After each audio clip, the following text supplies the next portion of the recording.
She gave her booth to a quiet old man. When he took off his hat, the entire diner stood up. The early morning light filtered through the windows of Rosie's diner, casting long golden rectangles across the worn linoleum floor. Steam rose from the coffee pots, creating a hazy glow that enveloped the small-town establishment in warmth. Outside, the streets of Millfield were just beginning to stir, but inside Rosie's, the breakfast regulars had already claimed their usual spots.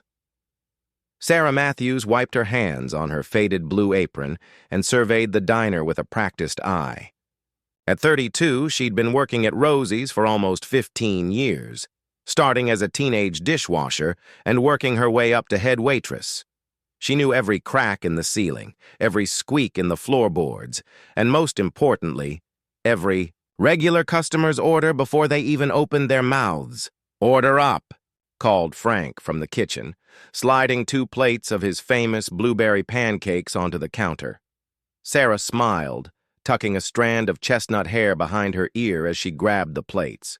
Her hands bore the small burns and calluses of someone who'd carried thousands of hot plates over the years. "Coming right up, Frank," she called back, her voice carrying the slight rasp of someone who'd been up since 4 a.m.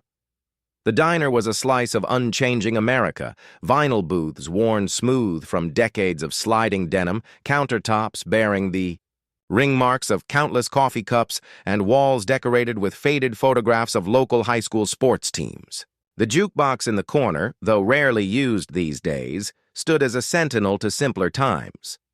The breakfast rush was in full swing when the bell above the door jingled.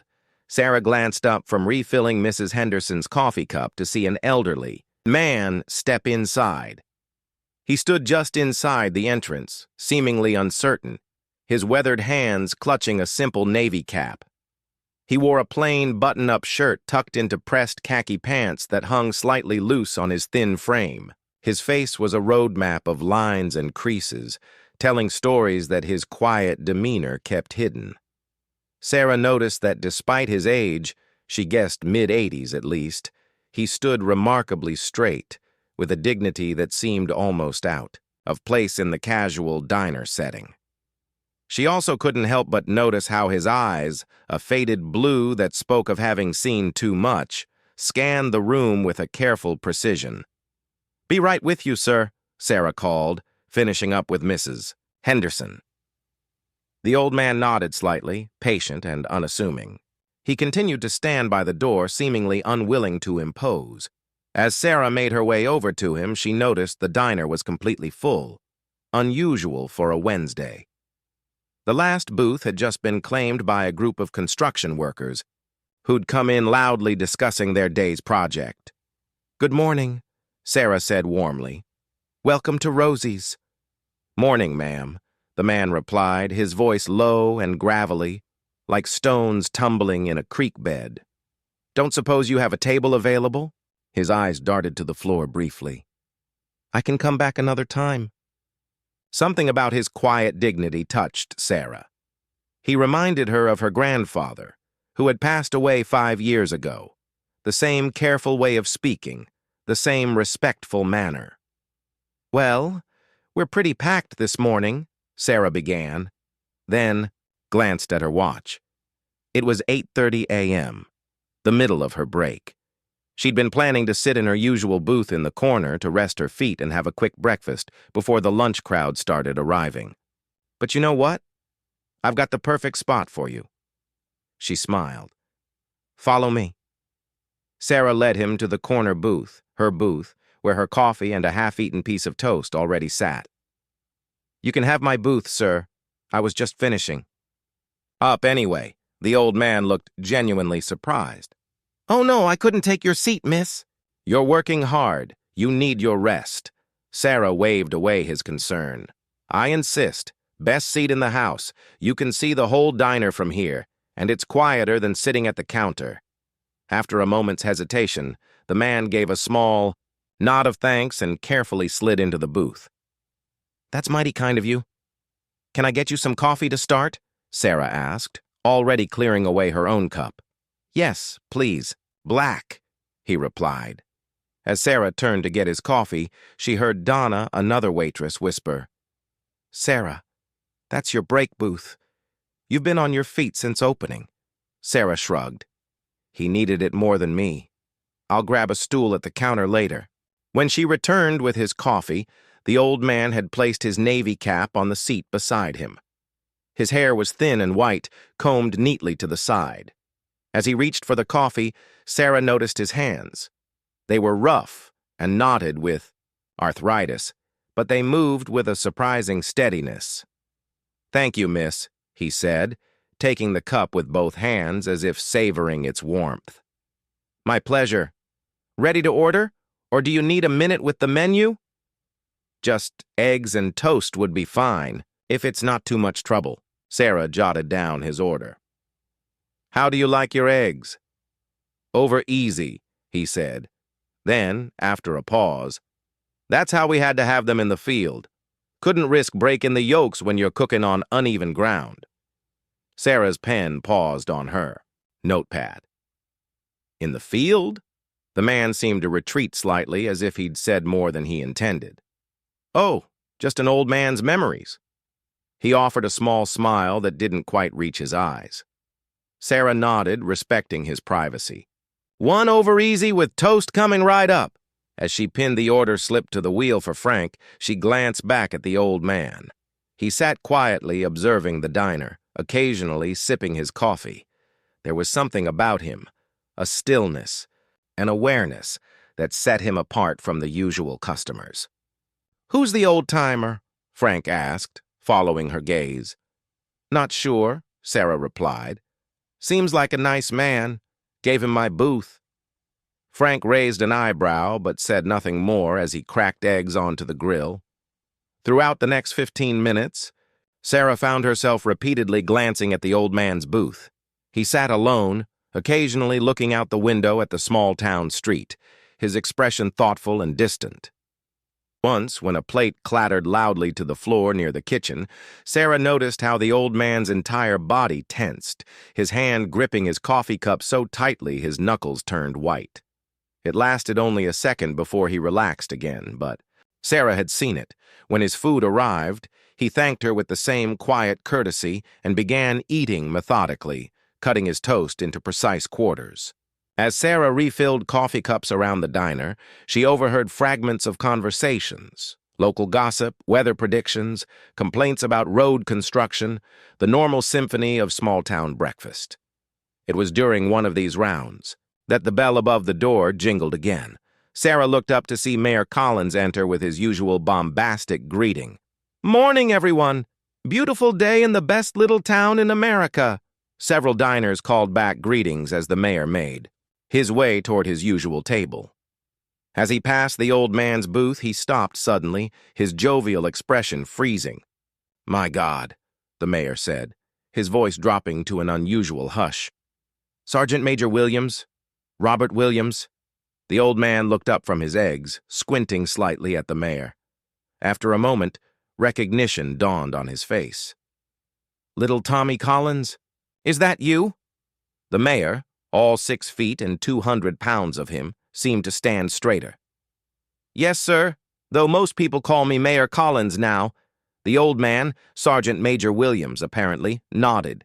"Mayor, your mother would be proud." Something in the exchange caused conversations around the diner to quiet. Sarah, refilling coffee at a nearby table, found herself slowing her movements to listen. "Folks," Mayor Collins said, turning to address the diner, his voice carrying an unusual note of reverence. "Do you know who we have here today?" The old man shook his head slightly. "Tommy, please!" But the mayor continued. "This is Sergeant Major Robert Williams, most decorated soldier ever to come out of Millfield." The diner had gone completely silent now. Even the sizzle from the grill seemed to have quieted. "Sergeant Major Williams served in Korea and Vietnam," the mayor continued. "Received the Silver Star, Bronze Star, and Purple Heart. He's a living legend in military circles." Sarah noticed the old man looking increasingly uncomfortable with the attention. He kept his eyes on his plate, his shoulders hunched slightly, as if trying to make himself smaller. "Tommy," the old man said quietly but firmly. "That was a lifetime ago. I'm just here for some breakfast." The mayor seemed to sense the old man's discomfort and nodded. "Of course, sir. I apologize for the interruption." He lowered his voice. "It's just, we all thought you'd settled out west after Mary passed. No one's seen you in Millfield for what, 20 years? 23, the old man corrected softly. Thought it was time to come home." The mayor nodded, patted the old man's shoulder gently, and continued to his table, though his usual boisterous manner was subdued. The diner gradually returned to its normal buzz of conversation, but Sarah noticed several people casting curious glances toward the old man's booth. For his part, Sergeant Major Williams continued eating his breakfast quietly, seemingly oblivious to the attention. When Sarah came to refill his coffee, she couldn't help but comment, "Sounds like you're something of a celebrity around here." The old man looked up with those faded blue eyes. "No, miss. Just did my duty, like thousands of others." There was something in his tone that discouraged further questions, but as Sarah turned to leave, he added softly, "Thank you again for the booth. Kindness means more than medals. Always has." Throughout the next half hour, Sarah observed several older patrons nodding respectfully toward Sergeant Major Williams, though no one else approached him directly. He ate methodically and gazed out the window, occasionally watching the people passing by on the street outside. At one point, Sarah noticed him looking at a young mother struggling to manage a stroller and a toddler outside the diner window. Without hesitation, the old man stood, wincing slightly as if his joints protested the sudden movement, and made his way to the door. Sarah watched as he held it open for the woman, then stooped, with considerable effort, to retrieve a stuffed bunny the toddler had dropped on the sidewalk. When he returned to his booth, Sarah brought him a slice of apple pie on the house. "Saw what you did there," she explained when he looked confused. "Wasn't nothing," he replied. "But thank you kindly." As the breakfast crowd thinned and the diner prepared for the transition to lunch, Sarah noticed the old man preparing to leave.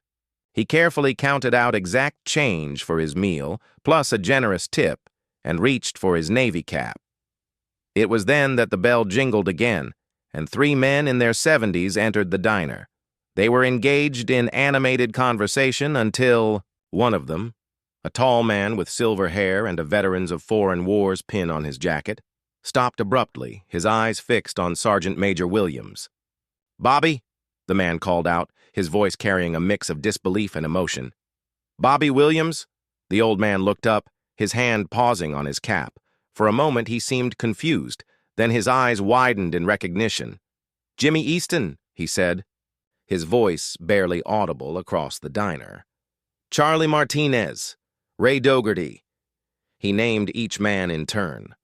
The 3 veterans approached the booth slowly, almost reverently. The tallest one, Jimmy, had tears forming in his eyes. "We thought, after Mary's funeral, when you disappeared, some said you'd passed on too," Jimmy said. Sergeant Major Williams stood slowly, straightening to his full height. "Takes more than old age to keep me down, Jimmy. You boys should know that." There was a moment of silent communication between the 4 men, the kind that only comes from shared experiences too profound for words. Then, without warning, Jimmy stepped forward and embraced the old sergeant major. The other 2 followed, creating a tight circle of aged warriors reunited.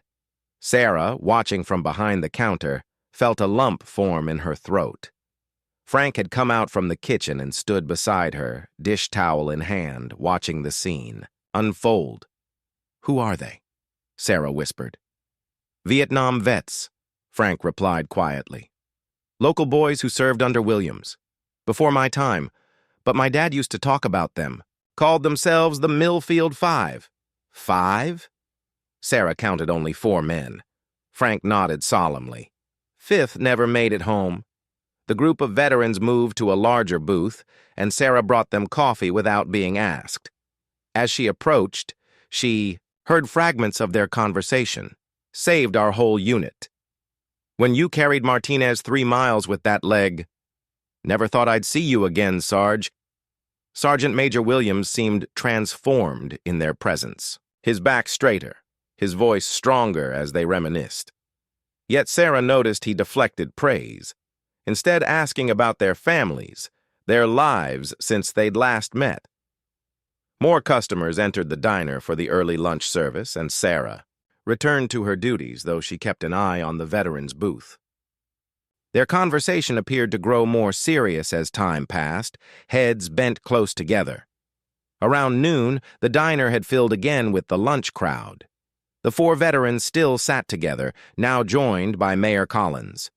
Sarah noticed Sergeant Major Williams had finally put his Navy cap back on as he prepared to leave with his friends. It was then that she noticed the cap more clearly, not a simple Navy cap as she'd first thought, but a military cover with subtle insignia. As the old Sergeant Major stood, Jimmy Easton said something to Mayor Collins, who nodded and stood as well. The mayor cleared his throat. "Folks, could I have your attention for just a moment?" The diner quieted, conversations trailing off as people turned toward the mayor's voice. "Some of you may not know, but today we're honored to have a true hero among us. Sergeant Major Robert Williams has returned to Millfield after more than 20 years away." The old man looked down, uncomfortable with the attention. Sarah could see him shifting his weight as if preparing to leave. "What many of you don't know," the mayor continued, "is that 55 years ago, Sergeant Major Williams led a rescue mission that saved 18 American soldiers who were pinned down behind enemy lines. He was shot twice during the operation, but refused evacuation until every man was accounted for." Sarah watched as the old man's expression changed. Not pride, but a deep sadness seemed to wash over his features. "For his actions," the mayor went on, "he received our nation's second highest military decoration, but he's never worn the medal or spoken of his actions publicly." The mayor turned to the old sergeant major. "Sir, I know you didn't come here for recognition. You've always shunned attention for your service. But sometimes a community needs to express its gratitude, even decades later." With that, Mayor Collins reached out and gently removed the cap from the old man's head, revealing a full head of white hair and a jagged scar that ran from his temple into his hairline, a scar that had been hidden by the cap. "Ladies and gentlemen," the mayor said, his voice thick with emotion, "would you please join me in honoring Sergeant Major Robert Williams, Silver Star recipient and Millfield's own hometown hero?" What happened next brought tears to Sarah's eyes. Without prompting or coordination, every person in the diner, from the construction workers to the young mother with her children, from the businessmen on lunch break to the high school students, in the corner, stood up. No applause, no cheers, just a profound silence and unwavering respect as every person rose to their feet. Sergeant Major Williams stood motionless, his weathered face reflecting confusion, then embarrassment, and finally, as he looked around at the standing patrons, a quiet acceptance. A single tear tracked down his lined cheek. "I don't deserve this," he said softly, his voice carrying in the silence. "I just did what any of them would have done." He gestured to his fellow veterans. "We lost Kevin Jenkins that day. He's the real hero." Jimmy Easton placed a hand on the old sergeant's shoulder. "Bobby, Kevin would be standing too. You know that." For several heartbeats, the diner remained frozen in this tableau of respect. The elderly hero at the center, surrounded by his band of brothers, and an entire community standing in silent tribute. Sarah, standing behind the counter with tears streaming unchecked down her face, suddenly remembered something her grandfather, also a veteran, had told her. The greatest heroes are often the quietest souls among us. Finally, Sergeant Major Williams put his cap back on slowly, nodded once to the room in acknowledgement, and said in a clear voice that belied his age, "Thank you. But if you truly want to honor soldiers, remember the ones who never came home. They gave everything. With those words, the spell was broken. People began to sit down, conversations resuming in hushed tones. Sarah wiped her eyes with her apron and watched as the 4 veterans and the mayor made their way toward the door. As they passed her, Sergeant Major Williams paused. He looked at Sarah with those faded blue eyes that had seen so much. "Thank you for the booth," he said simply. "Small kindnesses. They're what I fought for." "No, sir," Sarah replied, finding her voice. "Thank you for everything." The old sergeant nodded once more, then followed his friends out into the noon sunshine. Sarah watched through the window as they walked down Main Street together. 4 old warriors reunited, shoulder to shoulder, as they had been half a century before. The sight of them, backs straight despite their years, moving in unconscious unison, stirred something profound in her chest. She turned back to the diner, which had returned to its normal rhythm of clattering plates and overlapping conversations. But something had changed.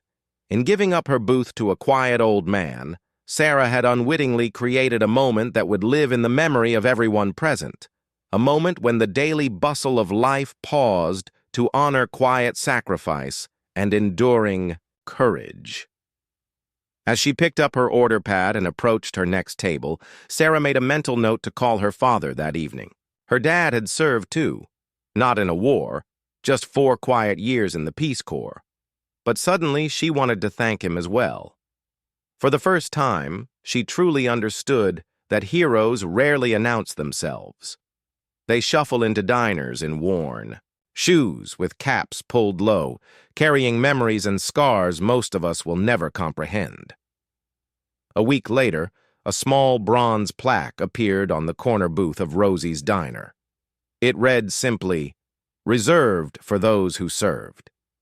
In memory of the Millfield 5, Williams, Easton, Martinez, Dougherty, and Jenkins.